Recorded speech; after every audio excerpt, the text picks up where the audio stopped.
아멘. 하나님이 근심하는 시간입니다. 하나님이. 왜 근심할까 하나님이? 아비멜렉이 이제 형제들을 죽이고 스스로 왕이 된 후에 몇 년 만에 물러나게 되죠. 3년 만에 하나님의 심판을 받아서 이제 부끄러운 모습으로 생을 마감하게 됩니다. 참 역설적이게도 하나님이 쓰신 심판의 도구가 아비멜렉을 왕으로 세운 세겜 사람들이었다는 것이죠. 그리고 그를 죽인 사람은 이름을 알 수 없는 여인. 그 여인이 무엇을 던졌습니까? 맷돌 짝을 던져서 머리가 쪼개져서 죽었다. 그래서 이것을 보면서 불의한 방법으로 불의한 일을 행하는 사람은 반드시 하나님의 심판을 피할 수 없다는 사실을 우리가 또 아비멜렉을 통해서 귀한 교훈을 받을 수가 있었습니다. 성경은 이것을 지난주에 말씀하기를 요담의 저주가 응하였다, 실현되었다, 이루어졌다라고 성경은 우리에게 말씀했죠. 이제 아비멜렉이 죽자 다시 이스라엘 백성들은 사사 체제로 들어가게 됩니다. 오늘 본문은 두 명의 사사에 대해서 언급을 해주고 있는 장면을 볼 수 있죠. 먼저 검대 사사가 누굽니까? 돌라. 뭘 달라는지 모르겠지만 돌라입니다. 돌라. 아비멜렉이 뒤를 이어서 이사갈 사람 도도의 손자 부하의 아들 돌라가 일어나서 이스라엘을 구원하니라. 그가 에브라임 산지 사빌에 거주하면서 이스라엘의 사사가 된 지 23년 만에 죽음에 3일에 장사되었다라고 말씀하고 있습니다. 이사갈 사람 돌라가 일어나서 이스라엘을 구원했다. 그런데 그 구체적인 내용들이 있습니까 없습니까? 없습니다. 그냥 일어나서 구원했다. 무엇으로, 어떻게, 어느 족속을 무엇으로 싸워서 이겼는가, 내용이 전혀 없습니다. 그죠? 혹시 아시는 분 저에게 좀 알려주십시오. 저도 기록했으면 알게. 그의 인물됨에 대해서도 전혀 알 수가 없습니다. 다만 몇 년 동안요, 23년 동안 사사로 일하다가 죽어서 3일에 장사된 게 이 돌라의 전체적인 행적을 본문은 소개해 주고 있습니다. 자, 그 다음에 두 번째로 누가 등장합니까? 야일이 등장합니다. 야일. 3절 5절에 보면 이렇게 말하죠. 그 후에 길르앗 사람 야일이 일어나서 22년 동안 이스라엘의 사사가 되니라. 그에게 아들 30명이 있어 어린 나귀 30을 탔고 성읍 30을 가졌는데 그 성읍들은 길르앗 땅에 있고 오늘까지 하본 야일이라 부르더라. 야일이 죽음에 가문의 장사되었다 말씀합니다. 돌라가 죽은 후 길르앗 사람 야일이 사사가 되었습니다. 그는 몇 년 동안요? 22년 동안 사사로 있게 되었다라고 본문은 말씀하죠. 한 가지 독특한 점은 그에게 아들이 몇 명? 30명이 있었다는 거예요. 오늘날 같으면 나라에서 지원 많이 해주겠다, 그죠? 30명. 그냥 먹고 살 수 있을 것 같아요. 누구의 말년이 비슷하죠? 기드온의 말년과 비슷한. 기드온의 아들이 30명에다가 또 아비멜렉에다가, 그죠? 후처 많죠. 그가 사사로 있는 22년 동안, 그런 거 보니까 이걸 보면 어떻게 경건하게 산 것 같아요? 아니면 대충 산 것 같아요? 예, 사사지만 하나님 보시기에 좀 이게 예쁜 모습으로 살지는 않은 것 같은 모습을 보여줄 수 있습니다. 더 불편한 게 뭐냐면 그 30명의 아들들이 모두 뭘 탔어요? 어린 나귀를 탔다고 말씀하고 있어요. 당시에 어린 나귀는 오늘날 BMW 그냥 아주 고급 차거든요. 한 앞에 한 명씩 고급 자동차를 확 굴리는 거예요. 잘 나갔죠. 그런 또 중요한 게 뭐냐면 차는 아무것도 안 해요. 성읍이 몇 개? 30개. 그러니까 아마 한 놈당 한 성읍씩, 한 놈당 한 차 한 개, 고급 자가용 한 개 탁 주어서 아마 그렇게 사신 것 같아요. 본래부터 부자였는지 모르겠지만 여러분 그림 그려보면 좋은 그림이 그려집니까? 좀 그렇지 못한 그림이 그려집니까? 예, 좀 약간 그렇죠. 딱 보면 분위기상 탁 떠오릅니다.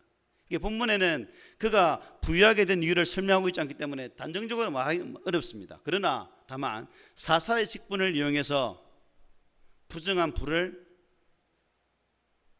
아마 조금씩 하지 않았을까라는 그런 추론, 막연한 추론은 가능한 부분입니다. 어쨌든 이처럼 돌라와 야일이 사사로 있는 동안에는 큰 전쟁의 위기를 겪지 않았기 때문에 그들은 사소한 분쟁을 해결하는 그냥 아주 그냥 싸우고 같은 백성과 싸우고 나면 그 싸움을 해결하는 작은 일들을 처리하는 아마 그런 사사로 지낸 것 같아요.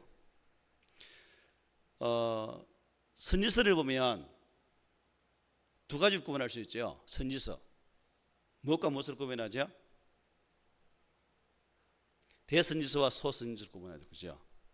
대선지서는 왜 대예요? 분량이 많다. 소는 분량이 적다. 근데 사사도 선지서 구분처럼 그렇게 구분이 가능합니다. 대사사와 소사사로 구분할 수 있죠. 우리가 제일 처음에 보았던 일대사사 온니엘, 그 다음에 맞습니까? 온니엘, 그 다음에 누구예요? 왼손잡이 여사 에훗, 그 다음에 여사사 드보라, 그리고 소심한 큰 용사 미동과 싸웠던 기드온, 이런 사람들이 비교적 큰 사사에 해당되는 사람들입니다. 그래서 이 큰 사사는 이것도 싸움을 잘해 큰 사사입니까? 아니에요. 싸움을 잘해서 큰 사사가 아니라 분량이 많이 기록되었다 해서 그렇게 구분한 것 같아요. 반면에 소문은 막대기 가지고 600명을 죽인 삼갈, 단 한 절만 기록되어 있죠. 오늘 본문에 기록된 돌라와 야일도 두 구절 세 구절로 딱 끝납니다. 이런 분들이 분량이 기록에 작다 해서 소사사로 이렇게 불러요. 그러나 소사사라고 해서 그의 인생이나 뭐 사사로의 역할을 보잘것없다라고 보면 안 되겠죠. 나름대로는 하셨기 때문에 하나님의 거룩한 사사로 부름받았고 또 민족을 구원하는 그러한 일들, 또 이스라엘 백성들을 관리하는 그러한 일들을 감당했을 것으로 보여집니다. 어쨌든 이 돌라와 야일이 사사로 있던 도합 몇 년일까요? 23년, 22년이니까 총 45년이에요. 그죠? 45년의 시기는 어떤 시기였을까? 전쟁이 없었기 때문에 아주 평온한 시기다라고 볼 수가 있어요. 그러나 이 사사 야일의 속에서 느낄 수 있듯이 그 시대는 하나님과 어떻게 해요? 점점점 가까이지는 시대일까요? 점점점 멀어지는 시대였을까요? 점점 멀어지는 시대였습니다. 이스라엘 백성들이 나태해져서 다시 뭐하기 시작했다는가요? 타락하기 시작했다는 것을 우리가 이러한 내용을 통해서 볼 수가 있죠. 6절에 보면 이렇게 말합니다. 우리 한번 읽어봅시다. 시작. 이스라엘 자손이 다시 여호와의 목전에 악을 행하여 바알과 아스타롯과 아람의 신들과 시돈의 신들과 모압의 신들과 암몬 자손의 신들과 블레셋 사람들의 신들을 섬기고 여호와를 버리고 그를 섬기지 아니했다 나오죠. 여기서 중요한 교훈을 우리가 배우게 되는데 뭐냐면 평화의 시기에 뭐해라? 더욱 우리는 조심해라. 즉 우리가 개인적 신앙의 삶을 살아가면서도 잔잔한 평온한 문제없는 삶을 살 때 더 영적으로 깨어셔야 된다는 거죠. 영적으로. 위기는 어느 때요? 평안할 때 찾아옵니다. 평안할 때. 거짓 예언자들이 평안하다고 할 때 우리는 더 조심해야 되죠. 특히 오늘날 온갖 이단들이 많고 또 말씀에 대한 분명한 신뢰나 확신이 없으면 자칫 잘못하면 이상한 것으로 넘어간다는 사실이에요. 그렇기 때문에 마지막 때일수록 우리는 더욱더 기록되어진 66권의 성경 외에 다른 그 무엇에서 뭘 구한다면 그들을 잘라낼 수 있는 그런 작업도 필요하다는 겁니다. 어쨌든 평안이 나태를 가져오기 위해서는 안 된다는 거죠. 항상 깨어 기도하고 영적으로 깨어 있어야 되는 것이 오늘날 우리 성도들이 감당해야 될 신앙의 삶의 모습이에요. 그런데 여러분 방금 6절을 읽었잖아요. 이 6절을 보니까 저는 이제 6절을 읽으면서 무슨 생각이 들었냐면 우상 종합 세트. 보면 모든 나라의 우상은 총집결해서, 그래서 6절은 우상 종합 세트를 딱 기록하면서 이스라엘 백성들은 그야말로 모든 민족 모든 족속들이 섬기는 우상은 모조리 다 어떻게 했다는 거예요? 섬겼다는 거예요. 끝에 있는 것처럼 여호와를 버리고 그를 섬기지 아니하고 온갖 족속의 민족의 이방신을 다 가져온 반면 하나님은 버려버리는 바알, 마스다롯, 아세라, 아낫, 여기 보니까 뭡니까? 아람의 신들, 시돈의 신들, 모압의 신들, 암몬 자손의 신들, 블레셋 사람들의 신들, 온갖 고무신 없네. 고무신 있고 온갖 신이 다 등장하죠. 이것은 지금 각 지역의 땅을 차지하고 살고 있던 이스라엘 지파 대부분이 결국 뭐예요? 그 주변의 모든 이방 민족의 우상을 어떻게 했다? 섬겼다는 것을 단박에 알 수 있죠.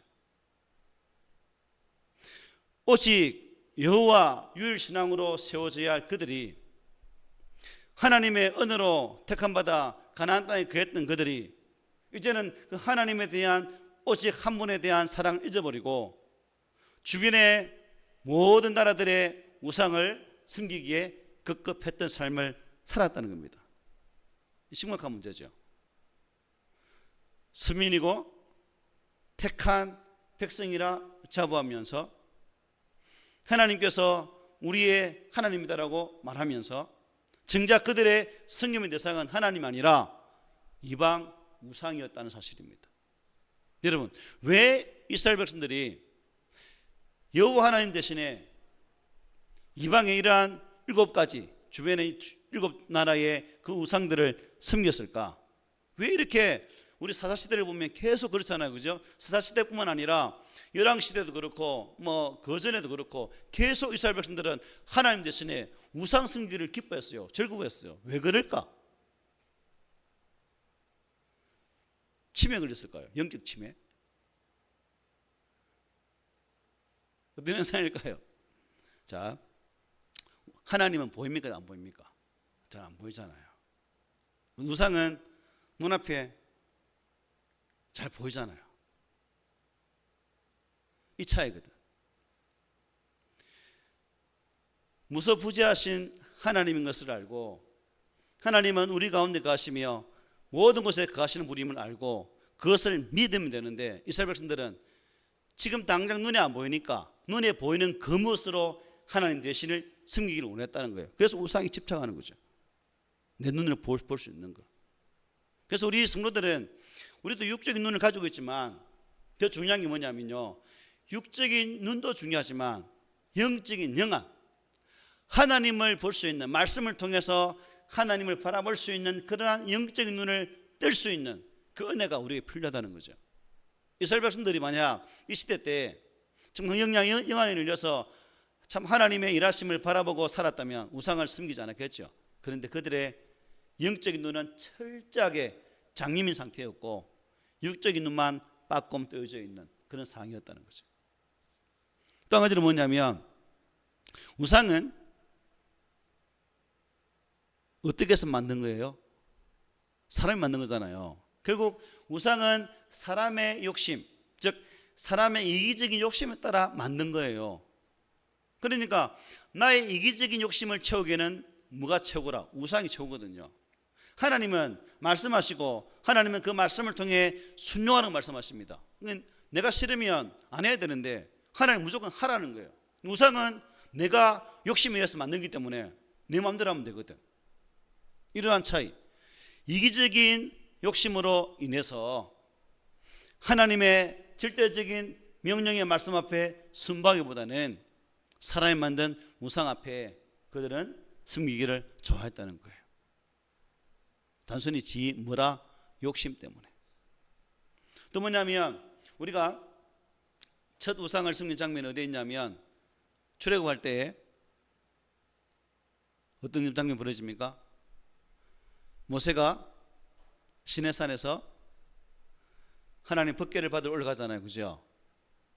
그때 며칠 동안 40일 동안 안 내려옵니다. 그때 이제 이스라엘 백성들이 아론에게 뭘 만들어?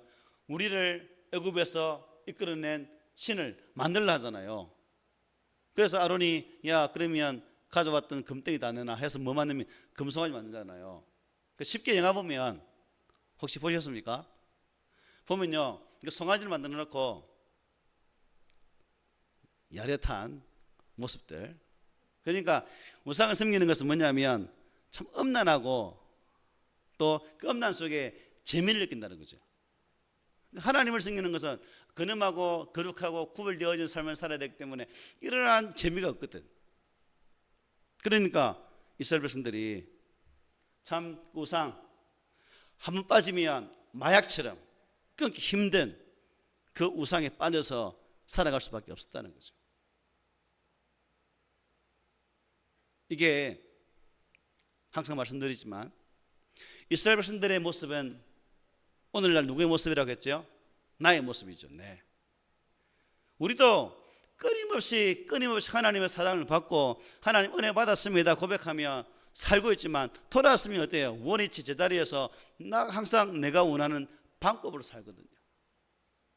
내가 원하지 않는 방법 싫으면 이상하게 신앙에 다운되어서 시험에 빠지고 골치 아픈 일들을 나타낼 때가 많다는 겁니다.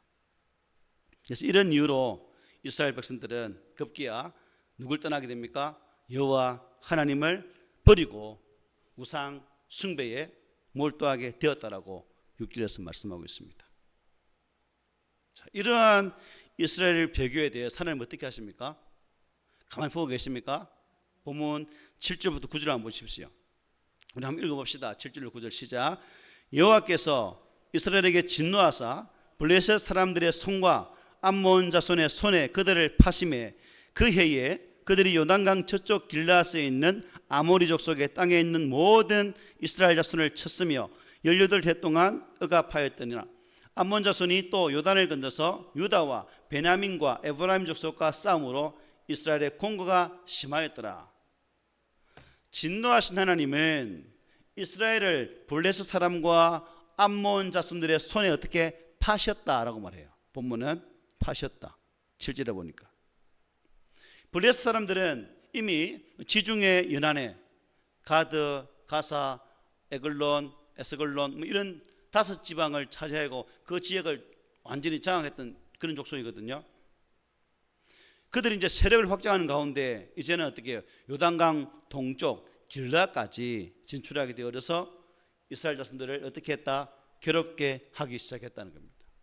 게다가 이제 암몬 자손은 길라스는 물론이고 요단강 서쪽으로 건너 들어가서 유다, 베냐민, 에브라임 족속을 괴롭히게 됩니다. 그러니까 몇 년 동안에 말씀한 것이요?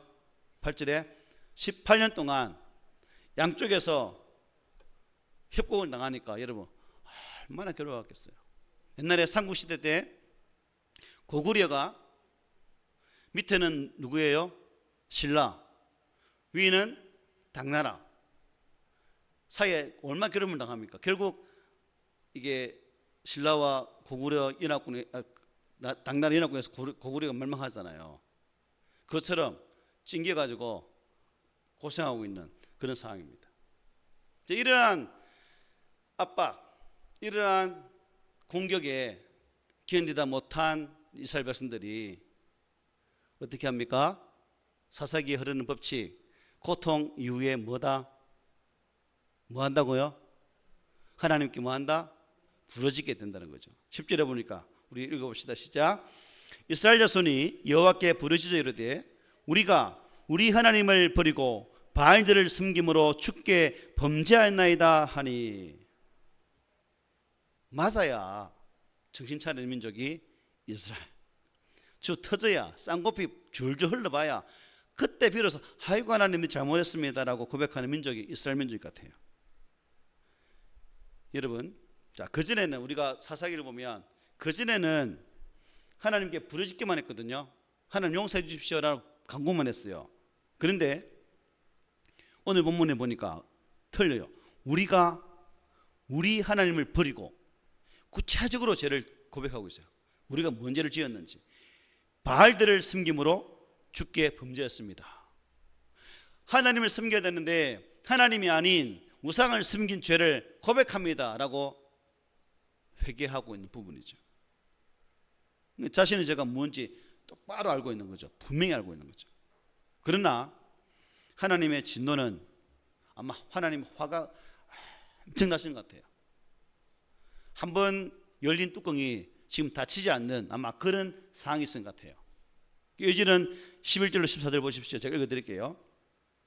여호와께서 이스라엘 자손에게 이르시되 내가 애굽 사람과 아모리 사람과 암몬 자손과 블레셋 사람에게서 너희를 구원하지 아니하였느냐.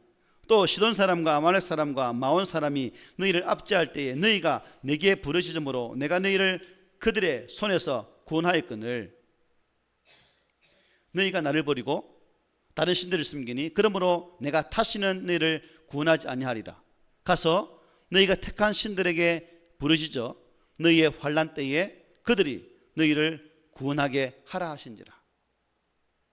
여기 보니까 11절로 12절에 보면 애굽, 아모리, 암몬, 블레셋, 12절에 시돈, 아말렉, 마온. 앞에 주변에 우상이 몇 개 나왔어요? 7개거든요. 지금 이방민족 몇 개요? 7개가 등장하고 있습니다. 꼭 연관되어 있는 것처럼 대응하는 것처럼 기록되어 있습니다. 어쨌든 하나님은 먼저 지난날에 이스라엘에게 베푼 구원의 역사를 자세히 상기시킵니다. 방금 애굽, 아모리, 암몬, 블레셋, 시돈, 아말렉, 마온. 성경을 보면요, 왜 하나님이 제일 처음 애굽, 아모리 순서를 쫙 순서를 기록했냐면 이 순서가 무슨 순서냐면요, 이스라엘 백성들이 출애굽하면서 출애굽 과정에 그들과 싸웠던 민족의 순서로 기록한 거예요. 그러니까 너희들이 그 땅에서 이 땅 오기까지, 이 땅에 정착하기까지 너희를 괴롭혔던 그 민족을 내가 다 이렇게 싸워 주었는데 이제 그들이 섬기는 우상을 섬긴다고, 이런 의미거든요. 잘한다 이 말이에요. 쉽게 한마디로 말하면 잘한다. 애굽과 아모리 사람들의 손에서 구원하셨다는 것은 출애굽과 가나안 때의 모든 과정들을 말씀하는 거예요. 이 블레셋에게 건졌다는 말은 우리 앞에서 삼가를 통해서 배웠죠. 또 시돈 사람은 드보라를 통해서, 미디안은 누구예요? 기돈을 통해서 이렇게 쫙 하나님이 은혜 부으셨죠. 하나님이 왜 과거의 역사를 일일이 언급하는 것일까? 왜 과거의 일들을 이렇게 여러 차례 놀라운 구원을 경험했다면 뭔가 달라져야 될 것인데 왜 너희들은 달라지지 않니? 라고 말하는 거예요. 내가 그토록 너희를 위해 싸워주고 모든 전쟁을 통해서 승리를 해 주었는데 그것을 보고도 아직까지 요 모양이냐? 라고 말씀하는 거예요. 이제는 그러한 반복을 하지 않겠다는 것입니다. 13절 한번 읽어보면 이렇죠. 너희가 나를 버리고 다른 신들을 섬기니 그러므로 내가 다시는 너희를 구원하지 않겠다. 난 진정을 한다. 야, 내 신경 끌게. 오늘부터 내 너희들한테 신경 끈다. 그래 알아라 라고 말씀한 거거든요. 그리고 너희가 택한 신들에게 부르짖어라. 너희가 택한 신은 누구예요? 아까 말한 7개의 그 우상이에요. 가서 너희가 택한 신들에게 부르짖어 너희의 환난 때에 그들이 너희를 구원하게 하라. 너희가 섬기는 우상한테 말해봐. 왜 나한테 말하냐? 그들에게 말하지. 지금 그 부분이거든요. 이 말씀은 결국 구원에 대한 우리들의 생각을 근본적으로 흔들어 놓는 부분입니다. 사람들은 이 자신의 죄를 회개하기만 하면 언제든지 하나님은 용서해 주실 것이라고 생각하죠. 동전을 넣기만 하면, 누르고 하면 쭉 나오는 자판기처럼 하나님을 자판기처럼 생각하고 우리 요구만 들어주면, 눌리면 나올 거야 라고 생각하는 우리들에게 이 말씀을 주고 있습니다. 하나님은 반복되고 있는 이스라엘 죄에 대해서, 그들의 뻔뻔한 회개에 대해서 이제는 나 안 받을게. 너희들의 가짜 회개에 나 안 받을 거야 라고 말하는 거예요. 야, 내가 찾지 말고 딴 데 가서 알아봐라. 딴 데 가서 알아봐라. 이제는 더 이상 나는 너들과 상관하지 않을 거야 라고 말합니다. 이스라엘만 아무렇게나 변심할 수 있는 것이 아니죠. 나도 이제 진절만 나서 나 너희들 상관하지 않을래. 넌 모른다 야. 하나님이 여러분 오직 이스라엘 백성들을 하나님의 눈에 두시고 그 민족을 당신 땅에 두시고 당신의 나라를 만드시기를 원하는 하나님의 꿈이었거든요. 그런데 계속해서 회개하면 원위치, 회개하면 원위치, 계속 원위치니까 아이고 나 이제 실증 난다 야야. 너 가짜 회개. 아이고 나 신물 난다. 나 이제 몰라. 너 알아서 해라고는.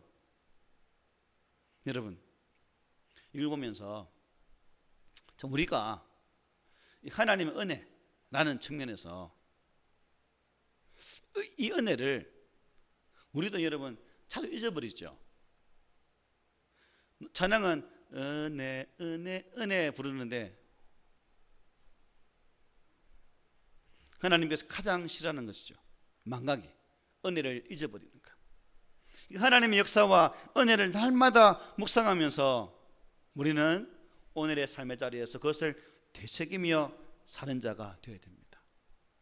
소가 여물을 먹으면 되새김질하죠. 그것처럼 우리는 하나님의 은혜를 되새기면서 오늘 나에게 임했던 하나님의 은혜가 무엇일까? 오늘 나에게 다가오는 하나님의 사랑이 무엇일까? 어제 임했던 그 은혜가 오늘의 나의 삶의 자리에도 임하고 있는 그 은혜가 오늘은 어떤 모습으로 내게 다가올까? 라고 되새기는 그러한 작업들이 우리에게 있어야 된다는 거죠. 이게 다윗은 이렇게 노래합니다. 시편 143편 5절 6절이죠. 내가 옛날을 기억하고 주의 모든 행하신 것을 엎조리며 주의 손이 행하는 일을 생각하고 주를 향하여 손을 펴고 내 영혼이 마른 땅같이 주를 사모하나이다. 옛날을 기억한다죠. 주의 모든 것을 나를 위해 하신 것을 하나님 일일이 다 한번 말해봅니다 라고 고백합니다. 망각하고 잊어버릴 때 우리는 타락하게 되어 있습니다. 자식을 키울 때 자식들이 부모의 은혜를 잊어버리면 우리는 무슨 어렵게 욕해요? 무슨 변망덕한 놈이라 하잖아요. 더 심한 욕이 있지만 강대상에는 안 해요. 히읗으로 시작하는 욕이 있잖아요. 그런 의미에서 신앙생활은 날마다 은혜를 되새기는 삶이라고 볼 수 있는 거죠. 날마다. 바라기는 우리들이 어려운 때일수록 은혜를 기억하고 더욱더 감사하는 삶을 살아가는 우리 모두가 되었으면 합니다. 이스라엘 백성들은 자기들이 섬기는 이방 우상들이 자신들을 이제 구원할 수 없음을 깨닫게 되죠. 지난 18년 동안 그 우상들에게 의지하지 않았습니까? 계속 매달렸잖아요. 하다 안 되니까 어떻게 이제 누가 온 거예요? 하나님께로 돌아온 거죠. 18년 동안 우상에게 매달리고 했는데 답이 없거든. 답이 없다 보니까 하나님의 답인가 해서 하나님께 돌아오는 거예요. 이제는 하나님밖에 없구나. 더 이상 물러설 곳이 없구나. 그래서 끝까지 매달리기로 결심하면 너 진념을 한다. 야 싫다. 야 내 기억도 안 할란다. 이렇게 말함에도 불구하고 매달리고 있어요. 이제 수일시 심순애가 수일시 바지가락이 매달리는 것처럼 지금 이스라엘 백성들이 하나님께 매달리고 있어요. 하나님 꼬무질 팬티 트이게끔 지금. 볼까요? 우리 읽어봅시다. 15, 16절 시작. 이스라엘 자손이 여호와께 여쭈되 우리가 범죄하여 싸우니 주께서 보시기에 좋은 대로 우리에게 행하시려니와 오직 주께 구하옵나니 오늘 우리를 건져내옵소서 하고 자기 가운데에서 이방 신들을 제하여 버리고 여호와를 섬김에 여호와께서 이스라엘의 공으로 말미암아 마음에 근심하시니라. 참 이 15절 16절은 재미있는 장면입니다. 여러분 재미있는 장면. 자 15절 한번 보면 우리가 범죄했는데 주께서 보시기에 좋은 대로 하나님 보실 때 하나님 뜻대로 우리에게 하십시오. 하나님 마음대로 하세요. 우리가 죄지기 때문에 우리가 무슨 말 하겠습니까? 하나님 마음대로 하십시오. 그런데 마음대로 하시되 끝에 뭐라고 되어 있습니까? 오늘 하나님 패기 전에 먼저 좀 구원 좀 해주실래요? 저희들을 치기 전에 먼저 좀 구원해 주십시오 라고 말한 거예요. 그 16절에 보니까 또 앞에 이게 중요한 거죠. 자기 가운데에 뭘 제했다? 이방신들을 제한 거예요.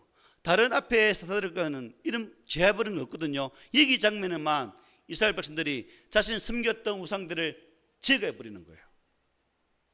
이게 뭐예요? 참된 회개거든요. 회개는 입술의 고백이 아니라 삶으로 고백되어지는 모습이 나타나야 돼요. 하나님 내 잘못했습니다. 잘못하면 하면서 돌아가서 또 잘못하면 그게 무슨 회개입니까? 아니거든요. 그런데 지금 이스라엘 백성들은 이게 보여주는 장면이 진짜 회개거든요. 사사기에 보면 이 회개 장면만큼 더 확실한 회개가 없어요. 이게 제일 좋은 회개입니다. 자신들이 섬겼던 우상을 진짜 버리는 거예요. 입술의 고백만 아니라 행동이 수반되어진 그러한 회개로 하나님께 나갑니다. 이 장면에 하나님 뭐 하는 거예요? 근심하는 거죠. 이제 미치겠네. 11절 14절에서 나 모른다, 신경 끈다, 니들 알아서 해라, 나 이제 나 진심은 모르겠다 이러겠는데 진짜 회개하거든. 하나님 잘못했습니다. 내 잘못했는데요, 내 잘못한 이유가 우상인데 이 우상까지 이제 버릴게요. 진짜 막 버리거든요. 그러니까 하나님 어떡하지? 지금 그 장면 근심한다는 그겁니다. 어떡하지? 너희들 모른다 했는데 어떡하지? 마태복음 3장에 보면 세례 요한이 이렇게 말합니다. 회개에 합당한 열매를 맺고, 회개에 합당한 모습이 있어야 된다는 거죠. 속으로 아브라함이 우리 조상이라고 생각하지 말라. 내가 너에게 이르노니 하나님이 능히 이 돌들로도 아브라함의 자손이 되게 하시리라. 회개는 반드시 그에 합당한 열매가 나타나야 된다는 거죠. 이스라엘 백성들은 회개에 합당한 열매를 보여주고 있습니다. 이에 하나님은 근심하면서 이걸 원을 보니까 근심했단 말은 견디지 못했다라고 해서 견디지 못하였다. 그럼 견디지 못하면 어떻게 할까요? 하나님은 신경 끈다고 했으니까 신경을 딱 켜서 봐야 되겠죠. 그죠? 하나님이 참 견딜 수 없는 그 모습을 마음에 근심했다라는 표현으로 말씀해 주고 있습니다. 결국 우리 하나님은 어떤 하나님이냐면요, 진실한 회개 앞에는 참지 않으시는 분이라는 거죠. 진실한 회개 앞에는 하나님은 그 회개하는 자를 향하여 다시 얼굴을 드셔서 우리를 바라보시고 그 회개하는 자에게 은혜를 허락한다는 사실입니다. 블레셋 한번 다시금 양쪽으로 막 밀려오는 그 상황 속에서 하나님이 내 모른다 했는데 우상을 제하는 이 작업을 통해서 하나님께서는 다시금 이스라엘 백성들을 기억하시고 앞으로 이어지는 장면 보면 이제 또 사사를 세우게 됩니다. 결국 이스라엘 백성들 성화에 못 이겨가지고 삼손이라든가 입다라는 선지자가 사사가 세워져서 이스라엘을 구원하게 되죠. 여러분, 참 우리가 때로는 하나님의 징계를 받을 때도 있습니다. 그런데 하나님의 징계는 여러분 우리를 정말 없애려고 주는 징계일까요? 아니죠. 매입니다. 회초리입니다. 돌아오기를 원하시는 아버지의 마음, 자녀가 회개하고 돌이켜서 정말 하나님 앞에 바로 서기를 원하는 그 간절한 마음이 하나님의 징계에 담겨 있다는 거예요. 이사야 55장 6, 7, 7절에 그 말합니다. 너희는 여호와를 만날 만한 때에 찾으라. 가까이 계실 때에 한 개 더 나가네요. 부르라. 악인은 그의 길을, 불의한 자는 그의 생각을 버리고 여호와께로 돌아오라. 그리하면 그가 긍휼히 여기시리라. 우리 하나님께로 돌아오라. 그가 너그럽게 용서하시리라 말했습니다. 요엘서 2장 12절부터 14절에 이렇게 말합니다. 여호와의 말씀에 너희는 이제라도 금식하고 울며 애통하고 마음을 다하여 내게로 돌아오라 하셨나니 너희는 옷을 찢지 말고 마음을 찢고 너희 하나님 여호와께로 돌아올지어다. 그는 은혜로우시며 자비로우시며 노하기를 더디하시며 인내가 크시사 뜻을 돌이켜 재앙을 내리지 아니하시나니 주께서 혹시 마음과 뜻을 돌이키시고 그 뒤에 복을 내리사 너희 하나님 여호와께 소제와 전제를 드리게 하지 아니하실지 누가 알겠느냐 말합니다. 우리 잘 아는 요한일서 1장 9절 다음 읽어봅시다. 시작. 만일 우리가 우리 죄를 자백하면 그는 미쁘시고 어려우사 우리 죄를 사하시며 우리를 모든 불의에서 깨끗하게 하실 것이요. 아멘.